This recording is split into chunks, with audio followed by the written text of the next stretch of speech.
25% बढ़ाता है, फिर बाद में 20% बढ़ाता है। पहले क्या करता है, वो 25% बढ़ाएगा, फिर 20% बढ़ाता है। तो what is the total percent increase पूछ रहा है कि उसका परसेंट इंक्रीज टोटल कितना है। तो मान लेंगे कि let the price of an article be 100। उस आर्टिकल का प्राइस कितना है, वो 100 रुपए है। तो पहले क्या कर रहा है, वो 25% बढ़ा रहा है। तो पहले 25% बढ़ा रहा है, तो अब प्राइस कितनी हो जाएगी, 100 प्लस 100 ऑफ 25%। ये हो जाएगी वैल्यू आपकी 100 प्लस 100 मल्टीप्लाइड बाई 25/100। 100 से 100 कैंसिल आउट हो गया, ये हो गया बेटा 100 प्लस 25, ये हो जाएगा 125। अब अगेन इसका 20% बढ़ गया, तो क्या हो जाएगा 125 प्लस 125 ऑफ 20%।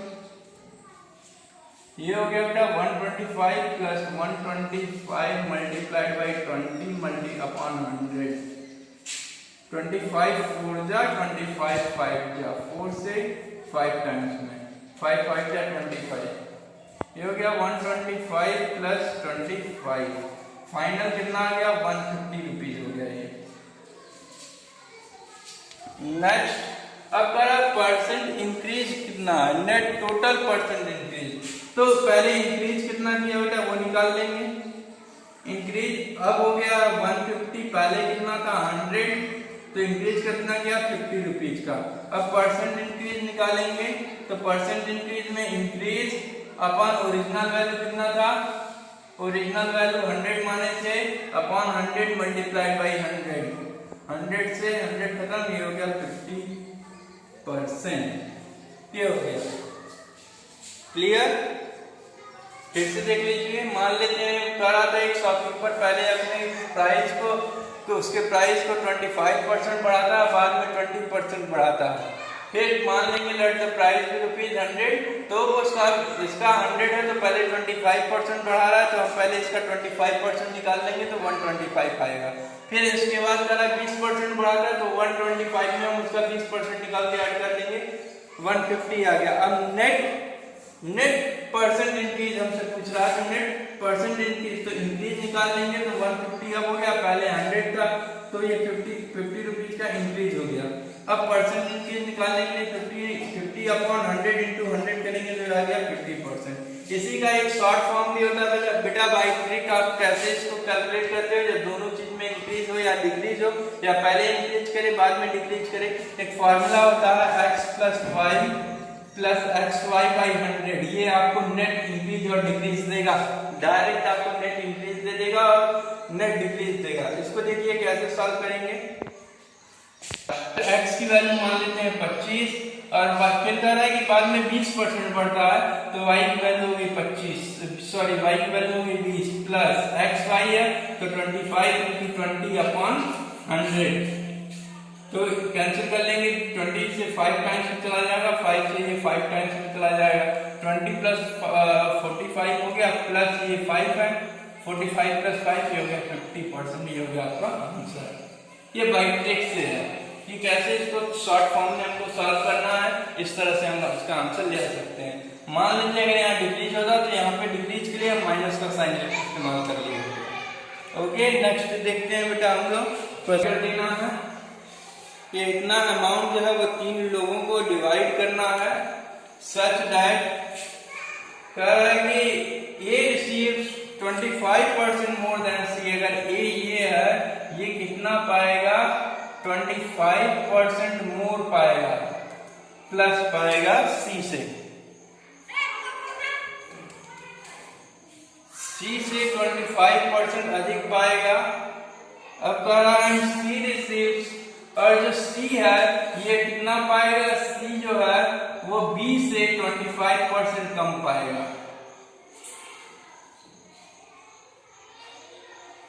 तो आपसे पूछ रहा है कि what is the A share in amount. अब ए का आपको शेयर बताना है, ए का कितना शेयर होगा। तो आपको दो जानकारी दिया हुआ है, ये बी है, मान लीजिए बीच में बचे हुए हैं। कहा कि 2236 रुपए है ए को जो मिलेगा वो 25% सी का अधिक मिलेगा और सी को बी से 25% कम मिलेगा। तो मान लेते हैं कि हम लेट कर लेते हैं let the B share B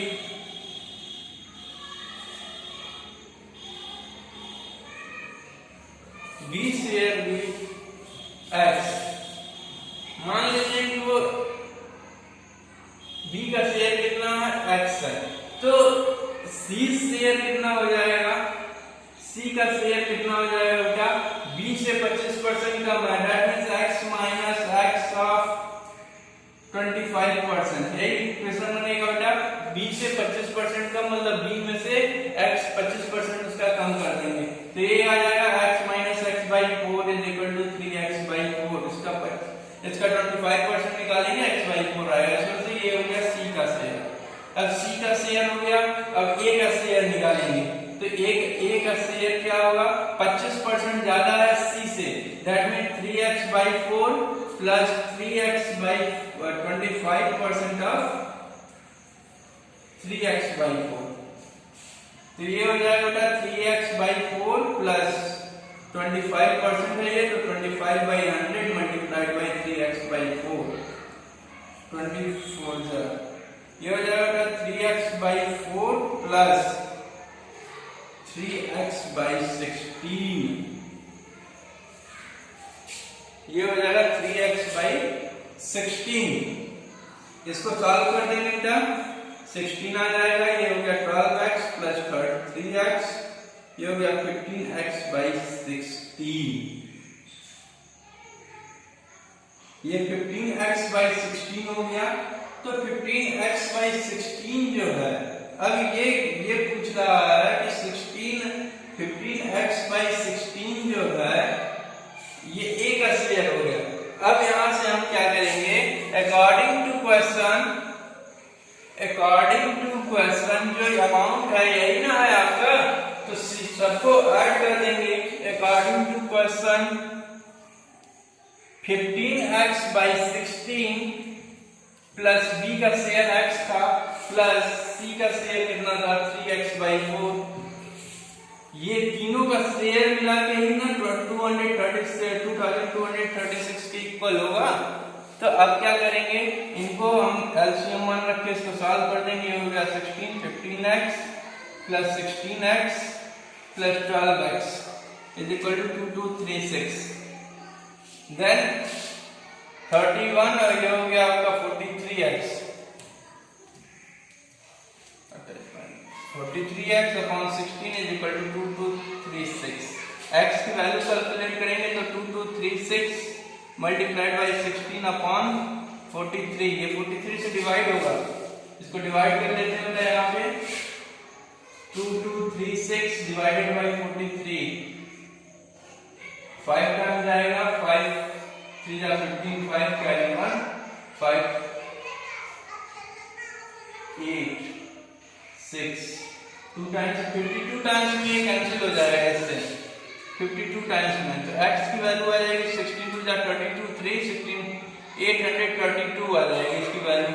अब a का शेयर बनाना था, तो a का शेयर है 15x बाई 16, तो a का शेयर यहीं से आप निकाल लेंगे, a शेयर जो था वो क्या था 15x बाई 16 था, यहाँ से 15 बाई 16 इंटू 832, ये हो गया 52 टाइम्स में कैंसिल हो जाएगा, 15 2 जा 30, 0 कैरी 3, 15 5 जा 75 3 78, ये हो गया आपका आंसर। ये 780 रुपया।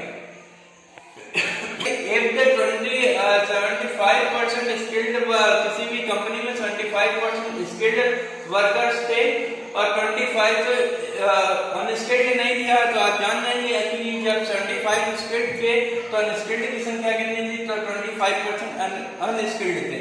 अब इसमें से कह रहा है कि 70 स्किल्ड वर्कर 75% में से 80% परमानेंट थे और अनस्किल्ड के 25% में से 20% जो थे वो परमानेंट थे। तो अब पूछ रहा है कि if the number of temporary workers, जो टेम्पोररी वर्कर्स थे, नंबर ऑफ टेम्पोररी वर्कर्स जो थे टेम्पोररी ये कितने थे, ये 20%, सॉरी नंबर दिया हुआ है, कितना दिया, 126। 126 जो थे वो टेम्पोररी वर्कर्स थे, वो आते थे कभी नहीं आते थे, मतलब वो टेम्पोररी थे, जब उनका जरूरत पड़ता था तो वो रख लेते थे और उसके बाद वो हटा देते थे। लेकिन ये जो 80% और ये जो 20% थे ये परमानेंट थे, डेली बेसिस पे ये आते थे। तो हमसे पूछ रहा है कि what is the total number of workers, तो टोटल नंबर ऑफ वर्कर्स किसी भी फैक्ट्री में कितने थे उस फैक्ट्री में, तो फिर से देख लीजिए 75% स्किल्ड थे, 25% अनस्किल्ड थे, 75% स्किल्ड में से 80% परमानेंट थे और इस 25% अनस्किल्ड में से 20% परमानेंट थे। तो अगर नंबर ऑफ टेम्पोररी वर्कर्स 126 है तो find the number of workers in a factory, तो कुल कितने फैक्ट्री में वर्कर्स थे। तो let the number of workers be x. हम मान लें कि किसी भी फैक्ट्री में वर्कर्स की संख्या कितनी थी, x थी, तो हमको चलना है टेम्पोररी पे कि टेम्पोररी वर्कर्स हम अब किसी तरह फाइंड आउट करेंगे टेम्पोररी वर्कर्स हमारे पास कितने थे। तो यहाँ से वर्कर्स आप मान लिए कि x थे, तो उसमें से स्किल्ड वर्कर्स कितने थे, नंबर ऑफ स्किल्ड वर्कर्स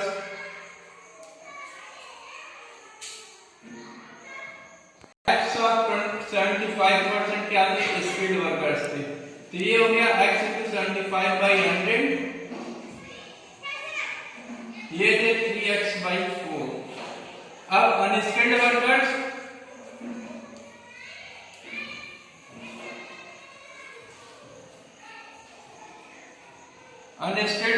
कितने थे, तो x में से 3x/4 माइनस कर देंगे तो ये हो जाएगा x/4 क्या थे आपके अनस्किल्ड वर्कर्स थे। अब यहाँ यहीं से आपका क्वेश्चन जो है चेंज होता है। अब कह रहा है कि 80% परमानेंट थे, तो स्किल्ड वर्कर्स के परमानेंट थे ना, तो स्किल्ड वर्कर्स कितने हैं, तो नंबर ऑफ परमानेंट वर्कर्स अगर आप निकाल लेते हैं, परमानेंट वर्कर्स, तो नंबर ऑफ परमानेंट वर्कर्स आपके पास हो जाएंगे, नंबर ऑफ परमानेंट वर्कर्स जो है वो क्या हो जाएंगे,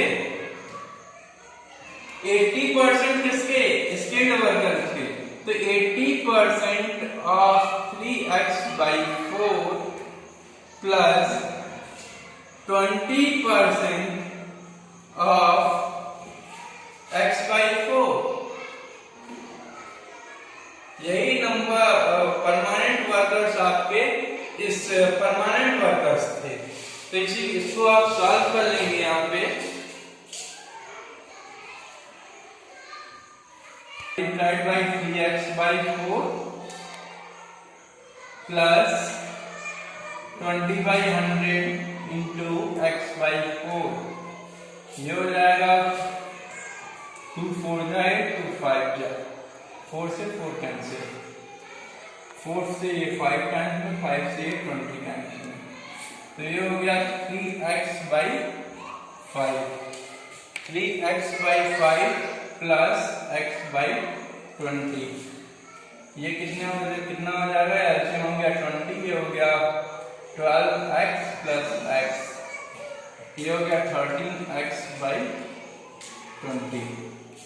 ये आपके आ गए permanent workers according to question, जो टोटल अकॉर्डिंग टू क्वेश्चन जो आपके total number of workers temporary workers की संख्या थी वो कितनी थी, 126 थी।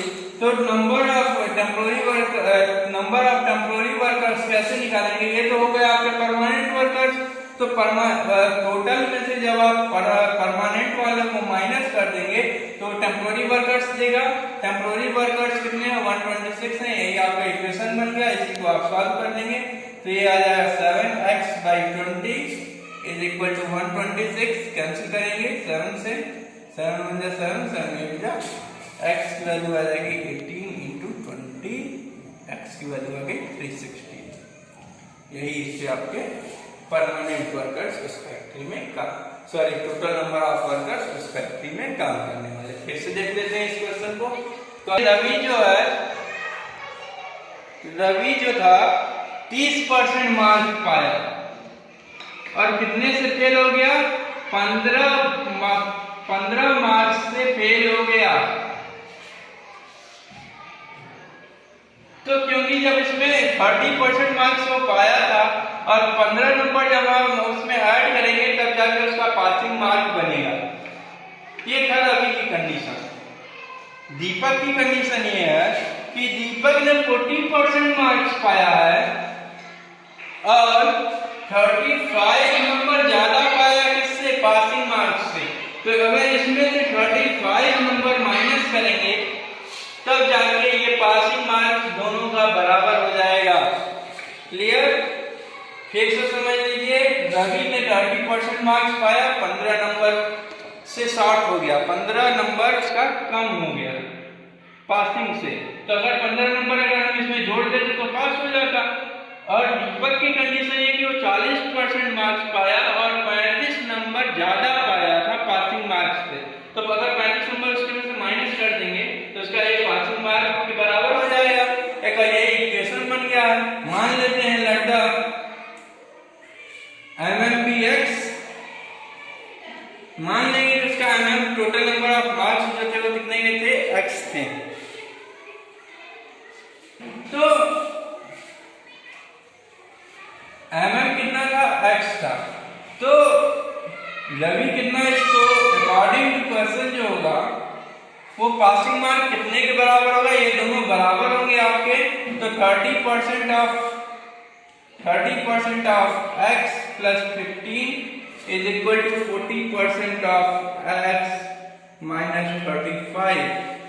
तो ये हो जाएगा 30/100, 30x/100 plus 15 is equal to 40x/100 minus 35। इसको इस साइड ले जाके इसको इस साइड लेके चले जाएंगे।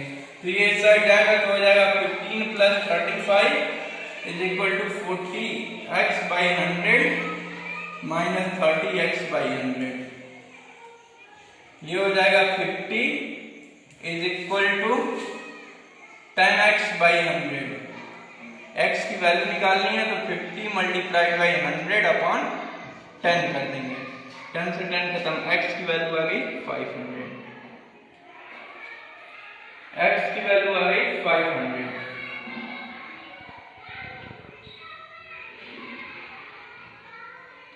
अब ये x की वैल्यू आ गई, मतलब पूरा एग्जामिनेशन कितने का था? वो 500 मार्क्स का था। अब पूछ रहा है हमसे कि पास मार्क पूछ रहा है। पास मार्क पूछ रहा है हमसे कि कितना पास मार्क होता। पास मार्क कितना था?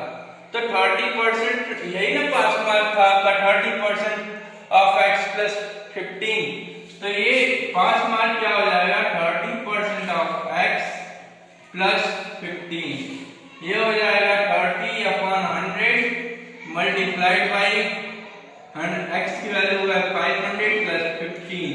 इसको कैंसिल किए तो 5 टाइम्स 5 3 150 प्लस 15 जोड़ देंगे, यही आपका आंसर आ जाएगा 155 मार्क्स। ये आपको क्वेश्चन के लिए 165 मार्क्स चाहिए थे। क्लियर? Everybody clear?